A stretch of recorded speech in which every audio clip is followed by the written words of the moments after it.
The National Weather Service dispatched survey teams to the areas damaged by the May 20th tornado. After touring the damaged areas in both Moore and Newcastle, experts believe the storm was an EF4 tornado.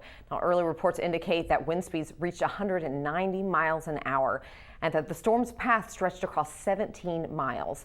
Volunteers, police, and other rescue teams are helping those affected by Monday's devastating storms.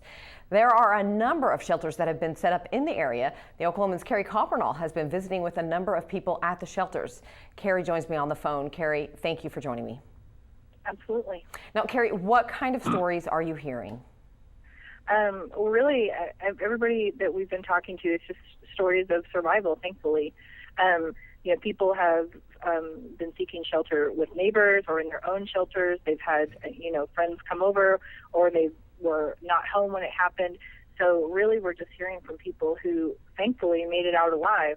And, what's been fascinating as always with tornadoes, and of course, especially with this one, is that there are some homes that are just, flattened to the very base, and then the next door neighbor, their home is fine. So it's really just random and the luck of the draw. And so that's really what we've been hearing today. Oh my goodness. So what are you seeing as you're out there? Well, there's very tight security around the areas that are the heaviest hit, but where traffic is flowing, there's just really debris everywhere. I mean, there are shingles that are stuck in fences. There are pieces of insulation that are hanging from trees. Right now, we're actually outside of a cemetery where there are down trees, and it's just completely littered with things that you would see in a home, broken pieces of an ice tray and things from people's kitchens just sitting out on the ground. Oh, wow. I can't imagine how heart-wrenching that must be to just see that. What is the police presence like in the affected neighborhoods? Well, it's very tight. It's everywhere that you go, you see an entrance to a neighborhood.